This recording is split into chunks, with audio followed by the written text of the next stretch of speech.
Savior Jesus Christ. ಕರ್ತನಾದ ಯೇಸು ಕ್ರಿಸ್ತನ ಅತಿಮಧುರವಾದ ಹೆಸರಿನಲ್ಲಿ ನಿಮ್ಮೆಲ್ಲರನ್ನು ವಂದಿಸುತ್ತೇನೆ. It's such a joy to come to your house through this program called Prophetic Voice. ಈ ಪ್ರವಾದನೆಯ ಸ್ವರದ ಮೂಲಕವಾಗಿ ನಿಮ್ಮ ಮನೆಗಳಲ್ಲಿ ಈ ಸಂದೇಶವನ್ನು ಸಾರಲಿಕ್ಕೆ ಬರಲಿಕ್ಕಾಗುವ ಹಾಗೆ ಕೊಟ್ಟ ದೇವರ ಕೃಪೆಗಾಗಿ ನಿಮಗೆ ವಂದನೆಗಳನ್ನು ಸಲ್ಲಿಸ್ತೇನೆ. I believe that even today, as you hear the word of God, God is going to do something wonderful, marvelous, miracle in your life through this program. ನಾನು ಅಂದುಕೊಳ್ಳುತ್ತೇನೆ ಈ ಸಂದೇಶದ ಮೂಲಕವಾಗಿ ನಿಮಗೂ ನಿಮ್ಮ ಮನೆಗಳಿಗೂ ದೇವರು ಒಂದು ಮಹತ್ತಾದ ಕಾರ್ಯವನ್ನು ಮಾಡುತ್ತಾನೆಂದು. So I encourage you to just sit for few minutes before the TV screen or before your phone, from wherever you're watching, and listen to this word and be blessed. ಆದ್ದರಿಂದ ದಯವಿಟ್ಟು ನೀವು ಸ್ವಲ್ಪ ಸಮಯ ಕುಳಿತು ಯಾವುದೇ ಕಾರ್ಯಗಳನ್ನು ವೀಕ್ಷಿಸದೆ ಈ ಒಂದು ಕಾರ್ಯಕ್ರಮದಲ್ಲಿ ಭಾಗಿಯಾಗಬೇಕಾಗಿ ಕೇಳಿಕೊಳ್ಳುತ್ತೇನೆ. Bible says ದೇವರ ವಾಕ್ಯವು ಹೇಳುತ್ತದೆ in Isaiah 43:19, ಯೆಶಾಯನ ಬರೆದ ಪ್ರವಾದನೆ ಗ್ರಂಥ 43ನೇ ಅಧ್ಯಾಯ 19ರಲ್ಲಿ Bible says, Behold, I will do a new things, now it shall spring forth. ಇಗೋ ನಾನು ಒಂದು ಹೊಸ ಕಾರ್ಯವನ್ನು ಮಾಡುವೆನು, ಅದು ಈಗಲೇ ತಲೆದೋರುತ್ತಲಿರುವುದು ನಿಮಗೆ ತಿಳಿದಿಲ್ಲವೋ? The Bible says, God's word says that God will do new things. ದೇವರ ವಾಕ್ಯವು ಹೇಳುತ್ತದೆ ದೇವರು ಹೊಸ ಕಾರ್ಯವನ್ನು ಮಾಡುತ್ತಾನೆ ಎಂಬುದಾಗಿ. Our God is a God who gives us new beginning. ನಮ್ಮ ದೇವರು ಒಂದು ಹೊಸ ಪ್ರಾರಂಭವನ್ನು ಮಾಡುವ ದೇವರಾಗಿದ್ದಾನೆ. He is a God who initiates new things in our life. ಆತನು ನಮ್ಮ ಜೀವನದಲ್ಲಿ ಹೊಸ ಕಾರ್ಯಗಳನ್ನು ಮಾಡುವ ಆತನಾಗಿದ್ದಾನೆ. Many times we think about the past and we are so disturbed. ನಾವು ಅನೇಕ ಸಮಯದಲ್ಲಿ ಕಳೆದು ಹೋದಂಥ ಕಾಲದಲ್ಲಿ ಬಹಳ ಗಲಿಬಿಲಿಗಳ ಒಳಗೆ ಹೋಗಿದ್ದೇವೆ. When we think about the past bitter experiences we went through, we feel that our life is defeated life. ಅನೇಕ ಸಮಯದಲ್ಲಿ ನಮಗೆ ಕಹಿಯಾದ ಅನುಭವಗಳು ಆದಾಗ ನಾವು ಅನೇಕ ಸೋಲುಗಳನ್ನು ಎದುರಿಸುವವರಾಗಿ ಕಳೆದಿದ್ದೇವೆ. And those situations and circumstance has left pain and bitterness in our hearts. ಅನೇಕ ಸಮಯಗಳಲ್ಲಿ ನಮ್ಮ ಹೃದಯಗಳಲ್ಲಿ ಅನೇಕ ಕಹಿಯಾದ ಅನುಭವಗಳು ಮತ್ತು ಸೋಲುವಿಕೆಯ ಕಾರ್ಯಗಳನ್ನು ನಾವು ಅನುಭವಿಸಿದ್ದೇವೆ. Might be you are going through some kind of bitter experiences in your life. ಅದೇ ರೀತಿಯಾಗಿ ನಿಮ್ಮ ಜೀವನದಲ್ಲಿ ಅನೇಕ ಕಹಿಯಾದ ಅನುಭವಗಳನ್ನು ದಾಟಿರಬಹುದು. Might be you are looking for a breakthrough. ಅನೇಕ ಸಮಯದಲ್ಲಿ ನೀವು ಮುರಿದು ಹೋದವರಾಗಿರಬಹುದು. Might be you are looking for a deliverance. ಅನೇಕ ಸಮಯದಲ್ಲಿ ನೀವು ಒಂದು ಸ್ವಸ್ಥತೆಯನ್ನು ಎದುರು ನೋಡುವವರಾಗಿರಬಹುದು. Might be you are looking for an excite from the existing situations. ಅನೇಕ ಸಮಯದಲ್ಲಿ ನೀವು ಒಂದು ಒಳ್ಳೆಯ ಒಂದು ಅನುಭವವನ್ನು ಎದುರು ನೋಡುವವರಾಗಿರಬಹುದು. But today, ಆದರೆ ಈಗ as you are watching this program, ಇವತ್ತು ನೀವು ಈ ಸಂದೇಶವನ್ನು ಕೇಳಿಸಿಕೊಳ್ಳುತ್ತಿರುವಲ್ಲಿ let's all hold on to the prophetic voice of God from Isaiah 43:19, where it says that God says that I will do new things. ಈಗ ನಾವು ದೇವರ ವಾಕ್ಯದಲ್ಲಿ ನೋಡಿದ ಪ್ರಕಾರ ಯೆಶಾಯನ ಬರೆದ ಪ್ರವಾದನೆ ಗ್ರಂಥ 43ನೇ ಅಧ್ಯಾಯದ 19ನೇ ವಚನದ ಪ್ರಕಾರ ಕರ್ತನು ಹೇಳುತ್ತಾನೆ, ನಾನು ಒಂದು ಹೊಸ ಕಾರ್ಯವನ್ನು ಮಾಡುವೆನು ಎಂಬುದಾಗಿ, ಹಾಗೆಯೇ ನಿಮ್ಮ ಜೀವನಗಳಲ್ಲಿ ಮಾಡುವಾತನಾಗಿದ್ದಾನೆ. Let us join our hearts together and say, Lord, yes, we want to experience new things from your hand, Lord. ಅದೇ ಸಮಯದಲ್ಲಿ ಕೇಳಿಸಿಕೊಳ್ಳುತ್ತಿರುವಂಥ ನೀವು ಒಟ್ಟಿಗೆ ಸೇರಿ ದೇವರೇ ನಮ್ಮ ಜೀವನದಲ್ಲಿ ಒಂದು ಹೊಸ ಕಾರ್ಯವನ್ನು ಮಾಡಿರಿ ಎಂಬುದಾಗಿ ಕೇಳುವವರಾಗಿರೋಣ. Let us say, Lord, we are tired of going through sickness. We are tired of going through battles. We are tired of going through hard situations. We need a new beginning, Lord. ದೇವರ ಬಳಿಗೆ ಹೇಳೋಣ, ದೇವರೇ ನಾವು ಅನೇಕ ಸೋಲುಗಳ ಮಧ್ಯದಲ್ಲಿ ಹೋಗಿದ್ದೇವೆ, ಅನೇಕ ಕಾಯಿಲೆಗಳಿಂದ ಬಾಧಿತರಾಗಿದ್ದೇವೆ, ಅನೇಕ ಗಲಿಬಿಲಿಗಳಲ್ಲಿ ನಾವು ಮುಳುಗಿ ಹೋಗಿದ್ದೇವೆ. ಆದರೆ ಇಂದು ನಮ್ಮ ಜೀವನದಲ್ಲಿ ಒಂದು ಹೊಸ ಕಾರ್ಯವನ್ನು, ಹೊಸ ಪ್ರಾರಂಭವನ್ನು ಮಾಡಿರಿ ಎಂದು ಕೇಳೋಣ. In the 4th century, there was a Roman empire by name Constantine. 4ನೇ ಶತಮಾನದಲ್ಲಿ ರೋಮ ಅಧಿಪತಿಯಾಗಿದ್ದಂತಹ ಒಬ್ಬ ವ್ಯಕ್ತಿ Constantine. He went against to war with another empire by name Maxine. ಆ ಕಾನ್ಸ್ಟಂಟೈನ್ ಎಂಬವನು ತನ್ನ ವಿರೋಧಿಯಾಗಿರುವ ಮತ್ತೊಂದು ಅಧಿಪತಿಯಾಗಿರುವಂತಹ ವಿರುದ್ಧವಾಗಿ ಯುದ್ಧ ಮಾಡಲು ಹೊರಟನು. And that person's name is Max Stein. ಆ ವ್ಯಕ್ತಿಯ ಹೆಸರು ಮ್ಯಾಕ್ಸ್ಟೈನ್ ಎಂಬುದಾಗಿ. But Constantine was defeated 6 times. Max Stein won all the 6 times against Constantine. ಆದರೆ ಕಾನ್ಸ್ಟಂಟೈನ್ನು 6 ಸಾರಿ ಸೋತಿದ್ದಾನೆ. ಮ್ಯಾಕ್ಸ್ ಎಂಬವ ಆ ವ್ಯಕ್ತಿಯು 6 ಸಾರಿಯೂ ಗೆದ್ದಿದ್ದಾನೆ. And the 6th time was a very major defeat. So Constantine had to flee to a forest and hide himself in the caves.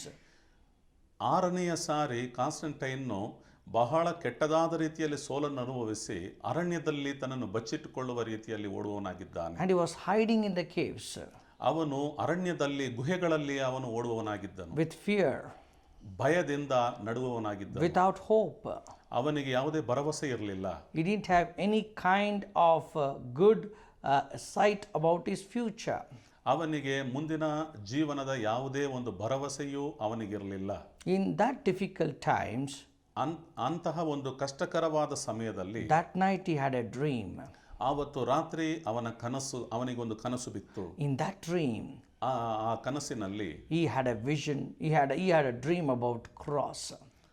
ಅವನಿಗೆ ಆ ಕನಸಿನಲ್ಲಿ ಒಂದು ಶಿಲುಬೆಯು ಕಾಣಿಸಿಕೊಂಡಿತು. And he heard a voice saying that, behold, put on this cross as your banner. ಆ ಒಂದು ಕನಸಿನ ಜೊತೆಯಲ್ಲಿ ಒಂದು ಸ್ವರವೂ ಕೇಳಿಸಿತು, ಈ ಒಂದು ಶಿಲುಬೆಯನ್ನು ನಿನ್ನ ಬಾವುಟದಲ್ಲಿ ಸೇರಿಸು ಎಂಬುದಾಗಿ. And you will be victorious. ಹಾಗೆ ಮಾಡುವಾಗ ನೀನು ಜಯಶಾಲಿ ಆಗುವಿ ಎಂದು. See, so he woke up in the morning. ಅವನು ಬೆಳಗ್ಗೆ ಎದ್ದನು. And he had few soldiers left over with him. ಕೆಲವು ಸೈನಿಕರು ಅವನಿಂದ ಬಿಟ್ಟು ಹೋಗಿದ್ದರು. Few soldiers were staying with him. ಕೆಲವರು ಮಾತ್ರ ಅವನೊಂದಿಗೆ ಉಳಿದಿದ್ದರು. He shared the dream with them. ಅವನು ತನ್ನ ಕನಸಿನ ಬಗ್ಗೆ ಅವರಿಗೆ ವಿವರಿಸಿದನು. The soldiers said that the cross is the sign of Christians. ಆ ಸೈನಿಕರಲ್ಲಿ ಒಬ್ಬನು ಹೇಳಿದನು, ಶಿಲುಬೆಯು ಕ್ರೈಸ್ತರ ಚಿಹ್ನೆಯಾಗಿದೆ ಎಂದು. So they went to put that in their banner. ಆದ್ದರಿಂದ ಕಾನ್ಸ್ಟಂಟೈನ್ನು ತನ್ನ ಬಾವುಟದಲ್ಲಿ ಶಿಲುಬೆಯನ್ನು ಹಚ್ಚಿದನು. And then they went again 7th time to war against Max Stein. ಮ್ಯಾಕ್ಸ್ಟೈನ್ನ ವಿರೋಧವಾಗಿ 7ನೆಯ ಸಾರಿ ಯುದ್ಧಕ್ಕೆ ಹೊರಟನು. And they had a great victory. ಆ ಸಮಯದಲ್ಲಿ ಅವನು ಶ್ರೇಷ್ಠವಾದ ಒಂದು ಗೆಲುವನ್ನು ಅನುಭವಿಸಿದ. They conquered the cities. ಅವನು ಆ ಪಟ್ಟಣಗಳನ್ನೇ ಜಯಿಸಿಕೊಂಡನು. And they came back with great victory. ಅವನು ಶ್ರೇಷ್ಠವಾದಂತಹ ಒಂದು ಗೆಲುವನ್ನು ಅನುಭವಿಸಿ ತಿರುಗಿ ಬಂದ. And this Constantine shared the secret of winning this war with all his people. ಆ ಕಾನ್ಸ್ಟಂಟೈನ್ನು ಈ ಒಂದು ಯುದ್ಧದ ಗೆಲುವಿನ ರಹಸ್ಯವನ್ನು ಆ ಎಲ್ಲಾ ಜನಗಳಿಗೆ ತಿಳಿಸಿದ. He told them, I had a dream of cross. ಅವನು ಹೇಳಿದನು, ನಾನು ಒಂದು ಶಿಲುಬೆಯ ಕನಸನ್ನು ಕಂಡೆನು. So they all gave their lives, their heart and to Jesus and started believing Jesus. ಅದನ್ನು ಕೇಳಿಸಿಕೊಂಡ ಎಲ್ಲರೂ ತಮ್ಮ ಹೃದಯಗಳನ್ನು ತಮ್ಮ ಜೀವನವನ್ನು ಕರ್ತನಾದ ಯೇಸು ಕ್ರಿಸ್ತನಿಗೆ ಸಮರ್ಪಿಸಿದರು. My dear beloved, ನನ್ನ ಪ್ರಿಯರೇ, 6 times he went through defeat. 6 ಸಾರಿ ಯುದ್ಧದಲ್ಲಿ ಸೋತಿದ್ದಾನೆ. And the 7th time when he had a dream, he believed the dream and he went for the war. 7ನೆಯ ಸಾರಿ ಯುದ್ಧಕ್ಕೆ ಹೋಗುವ ಮುನ್ನ ಅವನೊಂದು ಕನಸನ್ನು ಕಂಡು ಅದನ್ನು ನಂಬಿ ಯುದ್ಧಕ್ಕೆ ಹೊರಟನು. And he got a victory. ಮತ್ತು ಅವನು ಯುದ್ಧದಲ್ಲಿ ಗೆಲುವನ್ನು ಅನುಭವಿಸಿದನು. Might be you are going through a situation where you have never seen victory but only defeat in your life. ನೀವು ಹೋದಂಥ ಕಡೆಗಳಲ್ಲೆಲ್ಲ ಸಾಫಲ್ಯತೆಯನ್ನು ಅನುಭವಿಸದೆ ಸೋಲುಗಳನ್ನು ಅನುಭವಿಸಿರಬಹುದು. Might be you are thinking that I am not better than this person, that person, my life is going to continue in defeated situation. ನೀವು ಅಂದುಕೊಂಡಿರಬಹುದು, ನಾನು ಅವರ ಹಾಗೆ ಮತ್ತೊಬ್ಬರ ಹಾಗೆ ಗೆಲುವಿನ ವ್ಯಕ್ತಿಯಲ್ಲ, ನಾನು ಸೋಲುಗಳ ಮಧ್ಯದಲ್ಲೇ ಹೋಗ್ತಾ ಇದ್ದೇನೆ ಎಂದು. But this wonderful time I want to encourage you, the God who gave victory to Constantine is able to give you victory. ಕರ್ತನಾದ ಯೇಸು ಕ್ರಿಸ್ತನು ಕಾನ್ಸ್ಟಂಟೈನ್ಗೆ ಕೊಟ್ಟಂತಹ ಗೆಲುವನ್ನು ನಿನ್ನ ಜೀವನದಲ್ಲಿಯೂ ಕೊಡುತ್ತಾನೆಂಬುದಾಗಿ ನಿಮ್ಮನ್ನು ನಾನು ಪ್ರೋತ್ಸಾಹಿಸುತ್ತೇನೆ. Even you are able to overcome all the hard situations you're going through with the help, with the grace, with the power of Lord Jesus Christ. ನೀನು ಹೋಗುತ್ತಿರುವಂಥ ಸೋಲುಗಳ ಮಧ್ಯದಲ್ಲಿಯೇ ಕರ್ತನಾದ ದೇವರ ಕೃಪೆಯೂ ದೇವರ ಬಲವೂ ದೇವರ ನಡೆಸುವಿಕೆಯು ನಿಮ್ಮನ್ನು ನಡೆಸ್ತದೆ. What your own strength couldn't do, what your own effort couldn't do, God can work it out for you, a great miracle. ನಿಮ್ಮ ಸ್ವಂತ ಬಲದಿಂದ ಏನನ್ನು ಮಾಡಲಿಕ್ಕೆ ಸಾಧ್ಯವಾಗಲಿಲ್ಲವೋ, ನಿಮ್ಮ ಸ್ವಂತ ಪ್ರಯಾಸದಿಂದ ಏನನ್ನು ಮಾಡಲಿಕ್ಕೂ ಸಾಧ್ಯವಾಗಲಿಲ್ಲವೋ ಅಂಥವುಗಳನ್ನು ದೇವರು ನಿಮ್ಮ ಜೀವನದಲ್ಲಿ ಮಾಡಲು ಶಕ್ತನಿದ್ದಾನೆ. When I was young, my father used to call me useless. ನಾನು ಯವನಸ್ಥನಾಗಿದ್ದಾಗ ನನ್ನ ತಂದೆಯು ನನ್ನನ್ನು ಪ್ರಯೋಜನಕ್ಕೆ ಬಾರದವನೆಂದು ಕರೆದರು. And he said that I don't see any good things in you. ಅವರು ಹೇಳ್ತಿದ್ರು, ನಿನ್ನಲ್ಲಿ ಯಾವುದೇ ಒಳ್ಳೆತನವನ್ನು ನಾನು ಕಾಣುತ್ತಿಲ್ಲ ಎಂದು. And he often said that you are not better than your brothers and sisters. ನೀನು ನಿನ್ನ ಸಹೋದರ ಸಹೋದರಿಯರಿಗಿಂತ ಯಾವುದೇ ರೀತಿಯಲ್ಲಿ ಒಳ್ಳೆತನದಲ್ಲಿ ಇಲ್ಲ ಎಂದು ಹೇಳುತ್ತಿದ್ದರು. They are far better than you. ಅವರೆಲ್ಲರೂ ನಿನಗಿಂತ ಬಹಳ ಉತ್ತಮರಾಗಿ They are talented. ಅವರು ಬಹಳ ಚಟುವಟಿಕೆಯಲ್ಲಿ ಮುತುವರ್ಜೆ They are skillful. ಅವರು ಬಹಳ ಚಟುವಟಿಕೆಗಳಲ್ಲಿ ಮುಂದುವರೆದಿದ್ದಾರೆ. But you are nothing before them. ಆದರೆ ನೀನು ಅವರ ಮುಂದೆ ಏನೂ ಇಲ್ಲ. You are useless. ನೀನು ಪ್ರಯೋಜನವಿಲ್ಲದವನು. Even though you are born as a first child, you are useless. ನೀನು ಮೊದಲನೇ ಮಗನಾಗಿ ಹುಟ್ಟಿದ್ದರೂ ಕೂಡ ನೀನು ಯಾವುದಕ್ಕೂ ಪ್ರಯೋಜನ ಇಲ್ಲದವನು. You will serve them. ನೀನು ಅವರಿಗೆ ಸೇವೆ ಮಾಡು. So you will serve them. ನೀನು ಅವರಿಗೆ ಸೇವೆ ಮಾಡುವಿ. So this words was very much, causing bitterness in my heart. ಈ ಮಾತುಗಳು ನನ್ನ ಹೃದಯದಲ್ಲಿ ಬಹಳ ಕಹಿಯನ್ನು ಏರ್ಪಡಿಸಿತ್ತು. These words were breaking my heart. ಈ ಮಾತುಗಳು ನನ್ನ ಹೃದಯವನ್ನು ಮುರಿದು ಹಾಕಿತು. And many times I thought of committing suicide. ಆಗ ನಾನು ಆತ್ಮಹತ್ಯೆಗೆ ನನ್ನನ್ನು ಒಪ್ಪಿಸುವವನಾಗಿದ್ದೇನೆ. Many times I thought of committing suicide. ಅನೇಕ ಸಾರಿ ನಾನು ಆತ್ಮಹತ್ಯೆಗೆ ನನ್ನನ್ನು ಒಪ್ಪಿಸುವವನಾಗಿದ್ದೆ. Because this thought was framed in my mind. ಯಾಕೆಂದರೆ ಆ ಅನಿಸಿಕೆಯು ನನ್ನ ಮನಸ್ಸಿನಲ್ಲಿ ಆಳವಾಗಿ ಅಚ್ಚಳಿಸಲ್ಪಟ್ಟಿದೆ. This thought started influencing my thought life. ಅದು ನನ್ನ ಮನಸ್ಸಿನಲ್ಲಿ ಬಹಳ ಗಟ್ಟಿಯಾದ ರೀತಿಯಲ್ಲಿ ಅಚ್ಚಿಳಿದು ಹೋಗಿತ್ತು. But one day in 1998 May, I heard a still voice of God. ಆದರೆ ಒಂದು ದಿನ 1998ನೇ ಇಸವಿ ಮೇ ತಿಂಗಳಲ್ಲಿ ಒಂದು ಸ್ವರವನ್ನು ಕೇಳಿದೆ. And the voice said, "My son, you are not useless, I will use you." ಆ ಸ್ವರದಲ್ಲಿ ನಾನು ಕೇಳಿಸಿಕೊಂಡೆ, ನನ್ನ ಮಗನೇ, ನೀನು ಪ್ರಯೋಜನವಲ್ಲದವನಲ್ಲ, ಆದರೆ ನಾನು ನಿನ್ನನ್ನು ಉಪಯೋಗಿಸಿಕೊಳ್ಳುತ್ತೇನೆಂದು. That's the voice of God. ಅದುವೇ ದೇವರ ಸ್ವರ. That's the voice of the Holy Spirit. ಅದುವೇ ಪವಿತ್ರಾತ್ಮನ ಸ್ವರ. That's the voice of Lord Jesus Christ. ಅದುವೇ ಕರ್ತನಾದ ಯೇಸು ಕ್ರಿಸ್ತನ ಸ್ವರ. And that voice had a great impact in my life. ಆ ಸ್ವರವು ನನ್ನ ಜೀವನದಲ್ಲಿ ಬಹಳ ಅದ್ಭುತವಾದ ರೀತಿಯಲ್ಲಿ ನನ್ನ ನಡೆಸಿದೆ. And it turned my thinking upside down. ಆ ಒಂದು ನನ್ನ ಮನಸ್ಸಿನ ಒಳಗಿದ್ದಂತಹ ಅನಿಸಿಕೆಯನ್ನು ತಲೆ ಕೆಳಗಾಗಿ ಮಾಡಿಬಿಟ್ಟಿತು. Then I started following Jesus, reading His word, attending the church, and the Lord started to minister to me and help me to see what potential He has deposited in me. ಅಂದಿನಿಂದ ನಾನು ಯೇಸು ಕ್ರಿಸ್ತನನ್ನು ಹಿಂಬಾಲಿಸುವವನಾದೆನು, ಆತನ ವಾಕ್ಯಗಳನ್ನು ಓದುವವನಾದೆನು, ಸಭೆಗೆ ಸತತವಾಗಿ ಹೋಗಿ ದೇವರ ಸಂದೇಶವನ್ನು ಕೇಳುವವನಾದೆನು. ನಂತರದಲ್ಲಿ ದೇವರು ನನ್ನನ್ನು ಸೇವೆಯಲ್ಲಿ ಉಪಯೋಗಿಸಿಕೊಂಡರು. ಅಂದಿನಿಂದ ನಾನು ದೇವರ ಸೇವೆಯಲ್ಲಿ ನಿರತನಾಗಿದ್ದೇನೆ. The word of God says in 2 Corinthians chapter 5 verse 17, "If anyone is in Christ, he is a new creature."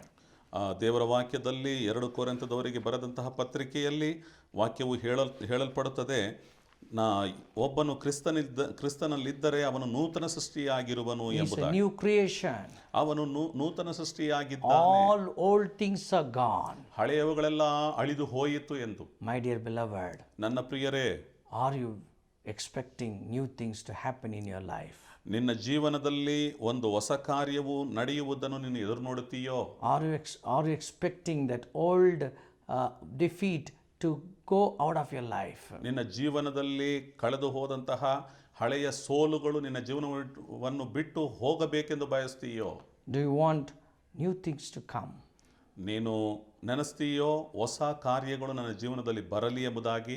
If you say yes, then you need to believe in Jesus Christ. ನೀನು ಹೌದು ಎಂದು ಹೇಳುವುದಾದರೆ ಕರ್ತನಾದ ಯೇಸು ಕ್ರಿಸ್ತನನ್ನು ಸ್ವಂತ ರಕ್ಷಕನಾಗಿ ಅಂಗೀಕಾರ ಮಾಡಿಕೋ. Word of God says, ದೇವರ ವಾಕ್ಯವು those who are in Christ, ಯಾರು ಕ್ರಿಸ್ತನಲ್ಲಿದ್ದಾರೋ, by faith, ನಂಬಿಕೆಯ ಮೂಲಕ, by faith. ನಂಬಿಕೆಯ ಮೂಲಕ. When you receive Jesus, ಯಾವಾಗ ಯೇಸು ಕ್ರಿಸ್ತನ ಸ್ವಂತ ರಕ್ಷಕನಾಗಿ ಅಂಗೀಕಾರ when ಮಾಡಿದ್ದೀಯೋ, you receive Jesus as your Savior and Lord, ಕರ್ತನಾದ ಯೇಸು ಕ್ರಿಸ್ತನನ್ನು ಯಾವಾಗ ನೀನು ದೇವರು ಕರ್ತನು ಎಂಬುದಾಗಿ ಸ್ವೀಕರಿಸಿಕೊಂಡಿದೆಯೋ, when you confess your sins, ನಿನ್ನ ಪಾಪಗಳನ್ನು ಅರಿಕೆ when ಮಾಡಿದ್ದೀಯೋ, you open your heart to Jesus, ನಿನ್ನ ಹೃದಯವನ್ನು ಕರ್ತನಿಗೆ ಒಪ್ಪಿಸಿದ್ದೀಯೋ, God does something wonderful. ಕರ್ತನು ಅದ್ಭುತವಾದ ಕಾರ್ಯವನ್ನು ನಿನ್ನ ಜೀವನದಲ್ಲಿ He ಮಾಡುತ್ತಾನೆ. starts new things in your life. ಆತನು ನಿನ್ನ ಜೀವನದಲ್ಲಿ ಹೊಸ ಕಾರ್ಯವನ್ನು ಮಾಡುತ್ತಾನೆ. He starts bringing light into your life. ನಿನ್ನ ಜೀವನದಲ್ಲಿ ಒಂದು ಹೊಸ ಬೆಳಕನ್ನು ಆತನು ಚಿಮ್ಮುವಾತನಾಗಿರುತ್ತಾನೆ. So the power of darkness will start losing from you. ನಿನ್ನಲ್ಲಿರುವಂತ ಕತ್ತಲು ನಿನ್ನನ್ನು ಬಿಟ್ಟು ಅಗಲುವಂತದ್ದಾಗಿರುತ್ತದೆ. The sin will start losing power over your life. ಪಾಪವು ತನ್ನ ಬಲವನ್ನು ನಿನ್ನ ಜೀವಿತದಿಂದ ತೆಗೆದುಕೊಂಡು ದೂರ Curse ಹೋಗುವಂತದ್ದಾಗಿರುತ್ತದೆ. will start losing power. ಪಾಪದ ಬಲವು ನಿನ್ನನ್ನು ಬಿಟ್ಟು ಅಗಲುವಂತದ್ದಾಗಿರುತ್ತೆ. Everything which made you to be slave will lose its power. ನಿನ್ನಲ್ಲಿ ಗುಲಾಮತನದ ಕಾರ್ಯಗಳು ಇರುವುದಾದ್ರೆ ಅವುಗಳೆಲ್ಲವೂ ನಿನ್ನನ್ನು ಬಿಟ್ಟು ಅಗಲುವಂತದ್ದಾಗಿರುತ್ತೆ. And you will start experiencing the newness from inside. ನೀನು ಒಂದು ಹೊಸ ಕಾರ್ಯವು ನಿನ್ನಲ್ಲಿ ನಡೆಯುವುದನ್ನು ನೀನು ಅನುಭವಿಸುವವನಾಗಿರುತ್ತೆ. Word of God says, ದೇವರ ವಾಕ್ಯವು ಹೇಳುತ್ತದೆ, God begins to do new things from inside. ದೇವರು ಒಂದು ಹೊಸ ಕಾರ್ಯವನ್ನು ನಿನ್ನ ಒಳಗಿನಿಂದ ಪ್ರಾರಂಭಿಸುವ We ಆತನಾಗಿದ್ದಾನೆ. try to become new by doing something outside. ನಾವು ನೆನೆಸ್ತೇವೆ ಹೊರಗಿನಿಂದ ಒಂದು ಹೊಸ ಕಾರ್ಯ ನಡೆಯಬೇಕು ಎಂದು. But ಆದರೆ God's way of doing us new is doing things from inside. ಆದರೆ ದೇವರು ನಮ್ಮ ಒಳಗಿನಿಂದ ಒಂದು ಹೊಸ ಕಾರ್ಯವನ್ನು ಮಾಡಲು ಪ್ರಾರಂಭಿಸ್ತಾನೆ. By faith, when you and I surrender our lives to God's word, surrender our life to Lord Jesus Christ, this newness starts in our spirit. ನಾವು ಯಾವಾಗ ದೇವರ ವಾಕ್ಯಕ್ಕೆ ನಮ್ಮನ್ನು ಒಪ್ಪಿಸಿಕೊಟ್ಟು ಬಿಡುತ್ತೇವೆಯೋ, ನಮ್ಮ ಆತ್ಮವನ್ನು ಒಪ್ಪಿಸಿಕೊಟ್ಟು ಬಿಡುತ್ತೇವೆಯೋ, ಆಗ ದೇವರು ನಮ್ಮ ಜೀವನದಲ್ಲಿ ನೂತನ ಕಾರ್ಯವನ್ನು ಮಾಡಲು ಪ್ರಾರಂಭಿಸ್ತಾನೆ. From that day onwards, God gives us new heart. ಆ ದಿನದಿಂದ ದೇವರು ನಮಗೆ ನೂತನ ಹೃದಯವನ್ನು ನಮಗೆ ಕೊಡುತ್ತಾನೆ. He just helps us to receive new spirit. ಆ ಸಮಯದಿಂದ ದೇವರು ನಮಗೆ ನೂತನ ಆತ್ಮವನ್ನು ಕೊಡುತ್ತಾನೆ, New way of thinking, ನೂತನ ಆಲೋಚನೆಯನ್ನು ಕೊಡುತ್ತಾನೆ, new strength. ನೂತನ ಬಲವನ್ನು ಕೊಡುತ್ತಾನೆ. My dear beloved, ನನ್ನ ಪ್ರಿಯರೇ, God wants to start new things in your life. ದೇವರು ನಿನ್ನ ಜೀವನದಲ್ಲಿ ನೂತನ ಕಾರ್ಯವನ್ನು ಮಾಡಲು ಬಯಸ್ತಾನೆ. Are you ready to give your heart to Jesus? ನೀನು ನಿನ್ನ ಹೃದಯವನ್ನು ಕರ್ತನಾದ ಯೇಸು ಕ್ರಿಸ್ತನಿಗೆ ಒಪ್ಪಿಸಲು ಬಯಸ್ತೀಯೋ? Are you ready to surrender yourself? ನಿನ್ನನ್ನು ನೀನು ಆತನಿಗೆ ಸಂಪೂರ್ಣವಾಗಿ ಅರ್ಪಿಸಲು ಬಯಸ್ತೀಯೋ? Might be many times when you look up back what all happened in your life, you might feel like that it's not worth living.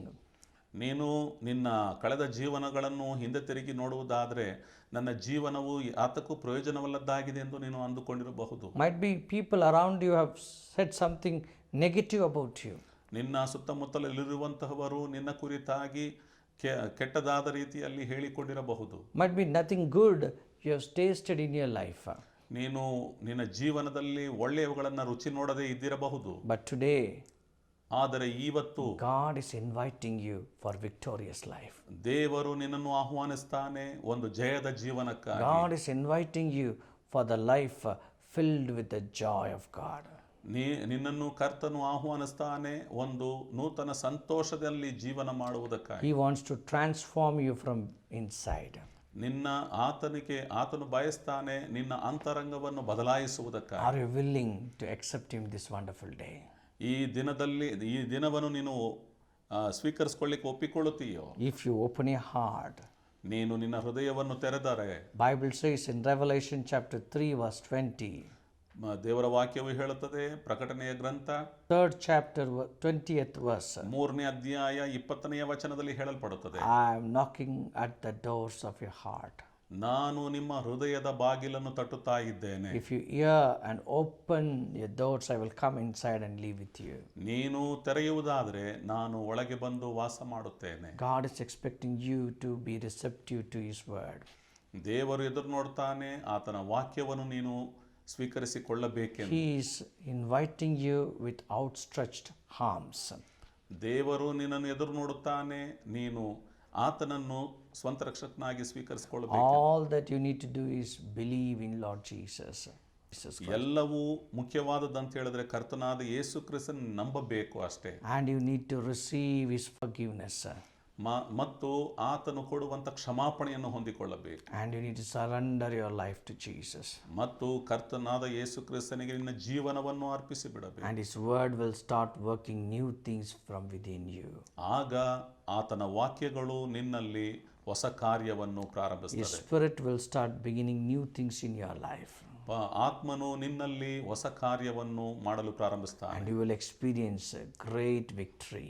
ನೀನು ಶ್ರೇಷ್ಠವಾದ ಗೆಲುವನ್ನು ಅನುಭವಿಸುವವನಾಗಿರು. There are people watching me right now. You want to give up so many evil habits, but you are slave to those habits. But this wonderful day, I am speaking over life in the name of Jesus. God is going to set you free if you come to Him. ಜನಗಳು ನೋಡುತ್ತಿರುವಲ್ಲಿ ನೀನು ಅನೇಕ ಕೆಟ್ಟ ದುಷ್ಟ ಕಾರ್ಯಗಳಲ್ಲಿ ನೀನು ಗುಲಾಮತನದಲ್ಲಿ ಇದ್ದಿರಬಹುದು. ಆದರೆ ಇಂದು ಕರ್ತನಿಗೆ ನಿನ್ನ ಅರ್ಪಿಸುವುದಾದರೆ ನಿನ್ನಲ್ಲಿ ಶ್ರೇಷ್ಠವಾದ ಕಾರ್ಯಗಳನ್ನು ಕರ್ತನು ಮಾಡುವುದನ್ನು ನೀನು ಕಾಣುತ್ತಿ. Today God is going to give you deliverance from all the powers of witchcraft, powers of curses, powers of sin which is destroying your life. ಈ ದಿನದಲ್ಲಿ ಎಲ್ಲ ಮಾಟ್ಯ ಮಂತ್ರದ ಮಡಿಕೆ ಕುಡಿಕೆಗಳ ಶಕ್ತಿಗಳಿಂದ ನಿನ್ನನ್ನು ದೇವರು ಬಿಡುಗಡೆ ಮಾಡುವಾತನಾಗಿರುತ್ತಾನೆ. So if you are ready to experience these new things, come on, lift up your hands wherever you are and repeat this prayer after me. ಈ ಸಮಯದಲ್ಲಿ ನಿಜವಾಗಿ ಈ ಸಂದೇಶವನ್ನು ನೀನು ಸ್ವೀಕರಿಸಿಕೊಳ್ಳೋದೇ ಹೌದಾದರೆ ನೀನು ಎಲ್ಲಿದ್ದೀಯೋ ಅಲ್ಲಿಂದ ನಿನ್ನ ಕೈಯನ್ನು ಮೇಲಕ್ಕೆತ್ತಿ ನನ್ನೊಂದಿಗೆ ಪ್ರಾರ್ಥನೆಯಲ್ಲಿ ಭಾಗಿಯಾಗು. Come on, let us pray. ನಾವು ಪ್ರಾರ್ಥನೆ ಮಾಡೋಣ. Repeat this prayer after me. ಈ ಪ್ರಾರ್ಥನೆಯನ್ನು ನಾನು ಮಾಡುವಾಗ ಅದನ್ನೇ ನೀವು ತಿರುಗಿ ಹೇಳುವವರಾಗಿರ್ರಿ. Father God, ತಂದೆಯಾದ ದೇವರೇ, I come to you ನಾನು ನಿಮ್ಮ ಬಳಿಗೆ ಬಂದಿದ್ದೇನೆ. in the name of Jesus. ಯೇಸು ಕ್ರಿಸ್ತನ ಹೆಸರಿನಲ್ಲಿ I believe ನಾನು ನಂಬುತ್ತೇನೆ. you created the universe. ನೀನೇ ವಿಶ್ವವನ್ನು ಸೃಷ್ಟಿ ಮಾಡಿದ್ದಿ. You created me in your image. ನೀನು ನಿನ್ನ ಸ್ವರೂಪದಲ್ಲಿ ನನ್ನನ್ನು ಸೃಷ್ಟಿ ಮಾಡಿದ್ದಿ. I am a sinner. ನಾನು ಪಾಪಿ. You came down to this world ನೀನು ಈ ಲೋಕದಲ್ಲಿ ಬಂದಿ to shed blood for my sins. ನನ್ನ ಪಾಪಗಳಿಗಾಗಿ ನಿನ್ನ ರಕ್ತವನ್ನೇ ತ್ಯಾಗ ಮಾಡಿದ್ದಿ. You were buried, ನೀನು ಸಮಾಧಿ ಮಾಡಲ್ಪಟ್ಟಿ and on the third day you rose again. ಮತ್ತು ಮೂರನೇ ದಿವಸದಲ್ಲಿ ತಿರುಗೆದ್ದು ಬಂದಿ. Father God, ತಂದೆಯಾದ ದೇವರೇ, in the name of Jesus, ಯೇಸು ಕ್ರಿಸ್ತನ ಹೆಸರಿನಲ್ಲಿ I thank you ಕೃತಜ್ಞತೆಗಳನ್ನು for ಸಲ್ಲಿಸ್ತೇನೆ. forgiving my sins. ದಯವಿಟ್ಟು ನನ್ನ ಪಾಪಗಳನ್ನು ಕ್ಷಮಿಸಿರಿ. Thank you for accepting me as your son and daughter. ನಿನ್ನ ಮಗನಾಗಿ ಮಗಳಾಗಿ ನನ್ನ ಸ್ವೀಕರಿಸಿಕೊಂಡದಕ್ಕಾಗಿ ನಿನಗೆ ಕೃತಜ್ಞತೆಗಳನ್ನು ಸಲ್ಲಿಸ್ತೇನೆ. I commit my life into your hands. ನಾನು ನನ್ನ ಜೀವನವನ್ನೇ ನಿನ್ನ ಕೈಗಳಿಗೆ In ಒಪ್ಪಿಸಿಕೊಡುತ್ತೇನೆ. Jesus' name. ಯೇಸು ಕ್ರಿಸ್ತನ ಹೆಸರಿನಲ್ಲಿ. Amen. Amen. Amen. Amen. If you have really prayed this prayer, ನೀವು ನಿಜವಾಗಿ ಈ ಪ್ರಾರ್ಥನೆಯನ್ನು ಮಾಡಿದ್ದಾದ್ರೆ you will start experiencing the deliverance right now. ನೀನು ಬಿಡುಗಡೆಯ ಒಂದು ಜೀವನವನ್ನು ಇಂದಿನಿಂದಲೇ Let me ಅನುಭವಿಸುವವನಾಗಿರುತ್ತಿ. pray for you right away. ನಿಮಗಾಗಿ ಪ್ರಾರ್ಥನೆ ಮಾಡ್ತೇನೆ. I see a young man who's watching this program. ಈ ಸಮಯದಲ್ಲಿ ಒಬ್ಬ ಯೌವನಸ್ಥನನ್ನು ನೋಡ್ತಾ ಇದ್ದೇನೆ. You wanted to give up your evil habits. ನೀನು ನಿನ್ನ ಕೆಟ್ಟತನಗಳನ್ನೆಲ್ಲ ಒಪ್ಪಿಸಿಕೊಡಲು Holy ಬಯಸಿದ್ದೀ. Spirit is touching you right now. ಈ ಸಮಯದಲ್ಲಿ ಪವಿತ್ರಾತ್ಮನು ನಿನ್ನನ್ನು ಮುಟ್ಟುವವನಾಗಿ He is ministering to you. ಆತನು ತನ್ನ ಸೇವೆಗೆ ನಿನ್ನನ್ನು ಕರೀತಾನೆ. He's touching you right now. ಆತನು ಈ ಸಮಯದಲ್ಲಿ ನಿನ್ನನ್ನು You are ಮುಟ್ಟುವವನಾಗಿ set free in Jesus' name. ಯೇಸು ಕ್ರಿಸ್ತನ ಹೆಸರಿನಲ್ಲಿ ನಿನ್ನನ್ನು ಬಿಡಿಸುತ್ತಾನೆ. Amen. Amen. Father God, I bring all these viewers who are viewing this program. ತಂದೆಯ ದೇವರೇ, ಈ ಸಮಯದಲ್ಲಿ ಈ ಸಂದೇಶವನ್ನು ನೋಡುತ್ತಿರುವ ಎಲ್ಲರಿಗೂ I pray that their broken hearts will be healed. ಅವರ ಮುರಿದ ಹೃದಯಗಳನ್ನು ಸೌಖ್ಯಪಡಿಸಿರಿ. Wipe away their tears. ಅವರ ಕಣ್ಣೀರನ್ನೆಲ್ಲ ಒರೆಸಿರಿ. Minister to them. Lord, let your word touch them. ಅವರುಗಳನ್ನು ನೀನು ತಾನೇ ಮುಟ್ಟಿರಿ ತಂದೆಯೇ. Let this word deeply penetrate into their spirits. ನಿನ್ನ ವಾಕ್ಯಗಳು ಅವರ ಅಂತರಾಳದಲ್ಲಿ ಸಂಚರಿಸಲಿ. Let there be a miracle. ಅವರಲ್ಲಿ ಅದ್ಭುತಗಳನ್ನು Let ನಡೆಸಲಿ. sickness go. ವ್ಯಾಧಿಗಳವರನ್ನು ಬಿಟ್ಟು Let the ತೊಲಗಲಿ. power of demons leave. ಸೈತಾನನ ಶಕ್ತಿಗಳು ಅವರನ್ನು ಬಿಟ್ಟು I ತೊಲಗಲಿ. speak deliverance. ನಾನು ಸ್ವಸ್ಥತೆಯನ್ನು ಮಾತನಾಡುತ್ತೇನೆ. I speak deliverance. ನಾನು ಸ್ವಸ್ಥತೆಯನ್ನು In the name of Jesus. ಯೇಸು ಕ್ರಿಸ್ತನ ಹೆಸರಿನಲ್ಲಿ. Thank you, Lord, for miracle. ತಂದೆಯ ದೇವರೇ, ನೀನು ಮಾಡಿದ ಅದ್ಭುತಗಳಿಗಾಗಿ ನಿನಗೆ Thank you for ಸ್ತೋತ್ರಗಳು. answering our prayer. ನಮ್ಮ ಪ್ರಾರ್ಥನೆಗಳಿಗೆ ನೀವು ಉತ್ತರ ಕೊಟ್ಟಿದ್ದಕ್ಕಾಗಿ ನಿಮಗೆ ಸ್ತೋತ್ರಗಳು. I see a name called Rahul coming before my eyes. ಈ ಸಮಯದಲ್ಲಿ ರಾಹುಲ್ ಎಂಬ ವ್ಯಕ್ತಿಯನ್ನು ನಾನು ನೋಡುತ್ತಾ ಇದ್ದೇನೆ. Rahul, the Lord is touching you. Rahul, ದೇವರು ನಿನ್ನನ್ನು ಮುಟ್ಟುತ್ತಲಿದ್ದಾನೆ. All your sinful habits are going to go away. ನಿನ್ನಲ್ಲಿರುವಂತ ಎಲ್ಲ ಪಾಪದ ಕೃತ್ಯಗಳು ನಿನ್ನನ್ನು ಬಿಟ್ಟು The ತೊಲಗ್ತಾ hand of ಇವೆ. the Lord is coming upon you. ದೇವರ ಹಸ್ತವು ನಿನ್ನ ಮೇಲೆ ಬಂದಿದೆ. I see many people are set free from bad dreams right now. ಈ ಸಮಯದಲ್ಲಿ ಅನೇಕರನ್ನು ಕಾಣ್ತಿದ್ದೇನೆ, ಕೆಟ್ಟದಾದ ಕನಸುಗಳು ಅವರನ್ನು ಬಿಟ್ಟು ತೊಲಗ್ತಾ ಇದೆ. I see the heaviness being lifted up. ಅವರ ಮೇಲಿರುವಂತ ಭಾರಗಳು ಅವರನ್ನು ಬಿಟ್ಟು ಅಗಲುವಂತದ್ದಾಗಿದೆ. I see the fear leaving right now. ಭಯದ ಸ್ವಭಾವ ಅವರನ್ನು ಬಿಟ್ಟು ತೊಲಗ್ತಾ ಇದೆ. I thank you, Jesus, for this miracle. ನಿನ್ನ ಮಾಡಿದ ಅದ್ಭುತಕ್ಕಾಗಿ ನಿನಗೆ ಸ್ತೋತ್ರ ಯೇಸುವೆ. In Jesus' name. ಯೇಸು ಕ್ರಿಸ್ತನ ಹೆಸರಿನಲ್ಲಿ. Amen. Amen. Amen. Amen. My dear beloved, ನನ್ನ ಪ್ರಿಯರೇ, today God has touched you. ಇವತ್ತು ದೇವರು ನಿನ್ನನ್ನು ಮುಟ್ಟಿದ್ದಾನೆ. I am so eagerly waiting to hear your testimonies. ನಾನು ಬಹಳ ಆಸಕ್ತಿಯಿಂದ ನಿಮ್ಮ ಸಾಕ್ಷಿಯನ್ನು ಎದುರು ನೋಡುವವನಾಗಿದ್ದೇನೆ. So pick up the phones right now. ಈ ಸಮಯದಲ್ಲಿ ನಿಮ್ಮ ಫೋನನ್ನು ತೆಗೆದುಕೊಳ್ಳ್ರಿ. Share your testimonies. ನಿಮ್ಮ ಸಾಕ್ಷಿಗಳನ್ನು ಹಂಚಿಕೊಳ್ಳ್ರಿ. Call us for prayer support.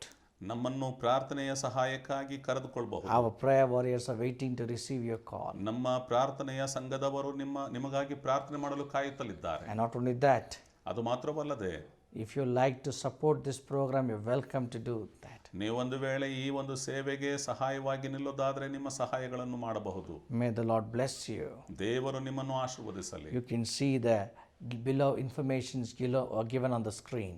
ಆ ಒಂದು ಸ್ಕ್ರೀನ್ನಲ್ಲಿ ಕೆಳಗೆ ನಿಮಗೆ ಬೇಕಾದಂತಹ ವಿಷಯಗಳು ಕೊಡಲ್ಪಟ್ಟಿದೆ. So you can contact us. ನೀವು ನಮ್ಮನ್ನು ಸಂದರ್ಶಿಸಬಹುದು. And not only that, ಅದು ಮಾತ್ರವಲ್ಲದೆ, we are also having online Bible school. ನಾವು ಅಂತರ್ಜಾಲದ ಮೂಲಕವಾಗಿ ಬೈಬಲ್ ಪಾಠಶಾಲೆಯನ್ನು ನಡೆಸ್ತಾ ಇದ್ದೇವೆ. Registered, accredited with the recognized Bible colleges. ಅಧಿಕೃತವಾದಂತಹ ಒಂದು ಅರ್ಹತೆ ಹೊಂದಿದ ಬೈಬಲ್ ಕಾಲೇಜುಗಳ ಜೊತೆಯಲ್ಲಿ ಅದನ್ನು ಪದವಿ ಮಾಡಿದ್ದೇವೆ. For more details, you can just contact us through the below given address. ಅದಕ್ಕೆ ಬೇಕಾಗುವಂತಹ ವಿವರಣೆಗಳನ್ನು ನೀವು ಕೆಳಗಿನ ವಿಳಾಸದೊಂದಿಗೆ ನೀವು ಸಂಪರ್ಕಿಸಿದರೆ ನಿಮಗೆ ತಿಳಿಸಲಾಗುವುದು. Continue to watch this program. ಸತತವಾಗಿ ಈ ಕಾರ್ಯಕ್ರಮವನ್ನು ಕೇಳಿಸಿಕೊಳ್ಳಿ. God is going to do mighty things in your life. ದೇವರು ನಿಮ್ಮ ಜೀವನದಲ್ಲಿ ಮಹತ್ತಾದ ಕಾರ್ಯಗಳನ್ನು ಮಾಡುವನು. God bless you. ದೇವರು ನಿಮ್ಮನ್ನು ಆಶೀರ್ವದಿಸಲಿ.